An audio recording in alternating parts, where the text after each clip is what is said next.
विलासपुरम में रहने वाले दास को मोर से बहुत प्यार था। वो हमेशा मोर के बारे में ही सोचा रहता था।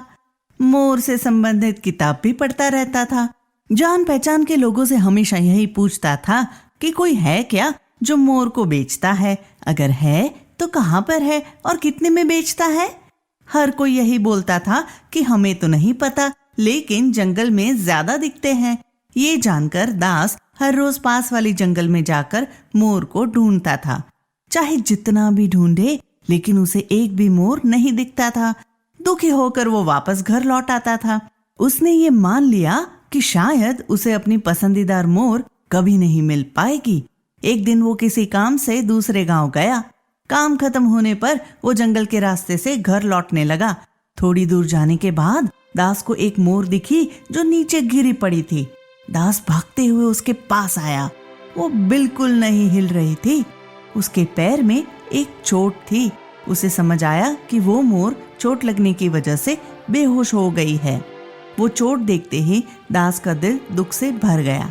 उसने अपने आंसू पोंछे और थोड़ी दूर जाकर उस चोट को ठीक करने के लिए कुछ पत्ते लेकर आया। वो पत्ते गांव को ठीक कर देते थे।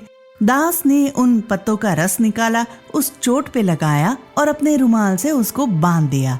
प्यार से मोर के सर पे हाथ सहलाने लगा। हाँ, पता नहीं इस मोर के साथ कौन सा हादसा हुआ। पैर में ज्यादा चोट लगी है, लगता है बहुत खून भी निकल गया है। मुझे नहीं पता था कि अपना पसंदीदार मोर को पहली बार ऐसे हालत में देखूंगा। मुझे बहुत बुरा लग रहा है। इतने में मोर होश में आई और वो दास को देखी। ये सोचकर कि वो उसे पकड़ने आया है, मोर डरने लगी।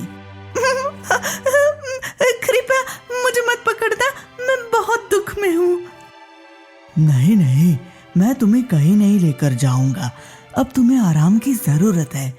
तुम्हारे पैर में चोट लगी है और बहुत खून भी बह गया है। ये सुनकर मोर को याद आया कि उसके पैर में चोट लगी थी। मोर अपने पैर को देखी, उसने चोट पर रुमाल लगा देखा। यह देखकर वो दास की ओर देखने लगी। ये आपने बांधा था क्या? हाँ मोर, कृपया इसे मत हटाना। एक दिन इसे ऐसे ही रहने दो, तभी ठीक होगा। इस मदद के लिए मैं आपकी कर्जदार रहूंगी। अब मुझे जाना होगा। क्या? कहाँ जाओगी? तुम्हें बहुत चोट लगी है, तुम्हें आराम की सख्त जरूरत है। चाहे चोट कितनी भी बड़ी हो, मुझे जाना ही होगा। इतने घायल पैर के साथ तुम्हें भेजना मुझे पसंद नहीं है। अब मुझे आपसे मतलब मोर से बहुत ज्यादा प्यार है। मैंने बहुत बार जंगल आकर ढूंढा, पर एक भी मोर नहीं दिखी। मुझे लगा कि अब आगे भी नहीं दिखेगी। मेरी किस्मत अच्छी है कि तुम दिखी, लेकिन अफसोस की बात यह है कि ऐसे घायल अवस्था में दिखी। ठीक है, आपने मेरी जान बचाई है। क्या मुझे आपकी कोई सहायता करनी होगी? नहीं, ऐसा कुछ नहीं है। सच बताऊं तो मुझे मोर से बहुत प्यार है, इसलिए तुम भी मेरे साथ मेरे घर चलो। तुम्हें जो चाहिए मैं ला कर दूंगा। तुम्हें अपनी सगी दीदी या छोटी बहन की तरह देखूंगा। मेरे साथ आओगी क्या? आप इतना पूछ रहे हो तो बता रही हूँ, मैं माँ बनने वाली हूँ। यही पास में मेरे अंडे हैं। उन्हें सांप से बचाने की कोशिश में सांप ने मुझे इस तरह घायल किया है। अगर मुझे आपके घर आना है तो मेरे अंडों को भी लेकर आना होगा। बस इतनी सी बात? इतने दिन से मैं ये सोच रहा था कि बस एक मोर मिल जाए तो काफी है। अगर तुम इतना करोगी तो मैं क्यों ना बोलूंगा। बताओ। बताओ, तुम्हारे अंडे कहाँ पर है? मैं जाकर लेकर आऊंगा। आओ, मैं दिखाती हूँ। तुम नहीं चल सकती। मैं तुम्हें उठाकर ले जाऊंगा।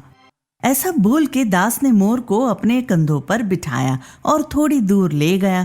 मोर की बातों के अनुसार दास को पौधों के पीछे मोर के अंडे दिखे। दास उन्हें लेकर घर आ गया और उनकी देखभाल करने लगा। तुम्हारा बहुत बहुत शुक्रिया।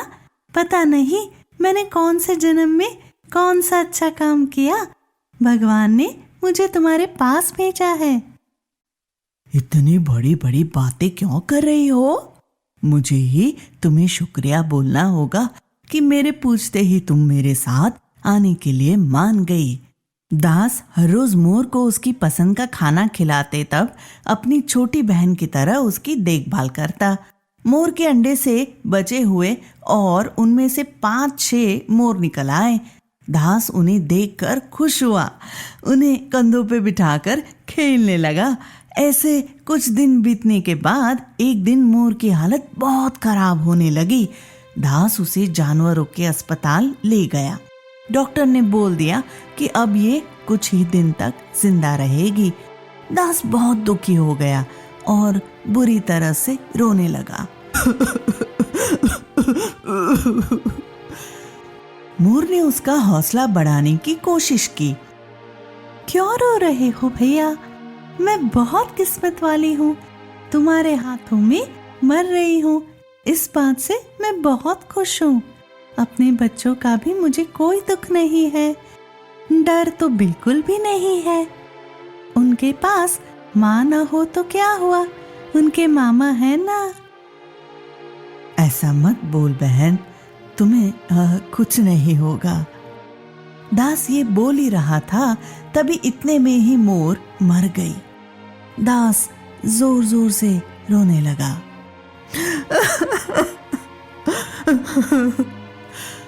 मोर के बच्चे वहां आकर उनकी माँ और दास को देखने लगे। मोर बिल्कुल नहीं हिल रही थी। दास मामा रो रहा था, उन्हें कुछ समझ नहीं आ रहा था। उनमें से बड़ी वाली दास से बोली, क्यों रो रहे हो मामा? माँ क्यों ऐसे बिना हिले सो रही है? दास ने रोते हुए ही बोला कि कुछ भी नहीं है बेटा।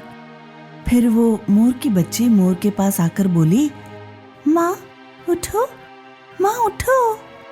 इतना बोलकर उठाने की कोशिश करने लगी। ये देखकर दास और भी ज्यादा रोने लगा। मामा, माँ क्यों नहीं कुछ बोल रही है? माँ को क्या हुआ? तुम क्यों रो रहे हो? बोलो ना मामा, हम भी रोने लगेंगे। ये बोलकर वो मोर की बच्ची भी रोने लगी।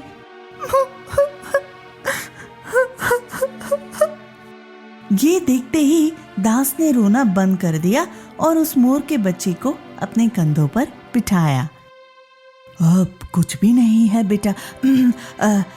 माँ भगवान के पास चली गई, अब वो हमारे साथ नहीं रहेगी। सब माँ को प्रणाम करो।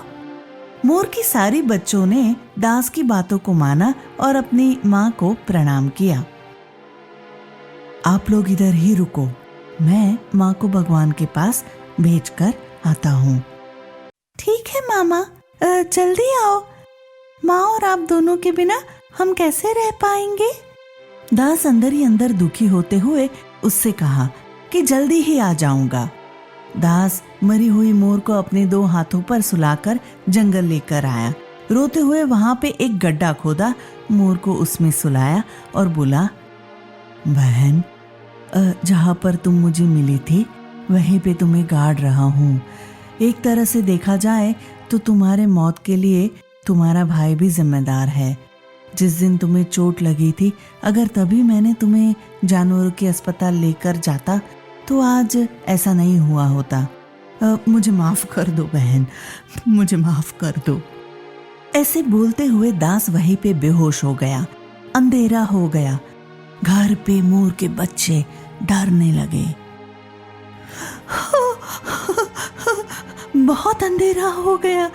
मामा ने बोला था कि माँ को भगवान के पास छोड़कर आएंगे, लेकिन अब तक नहीं आए।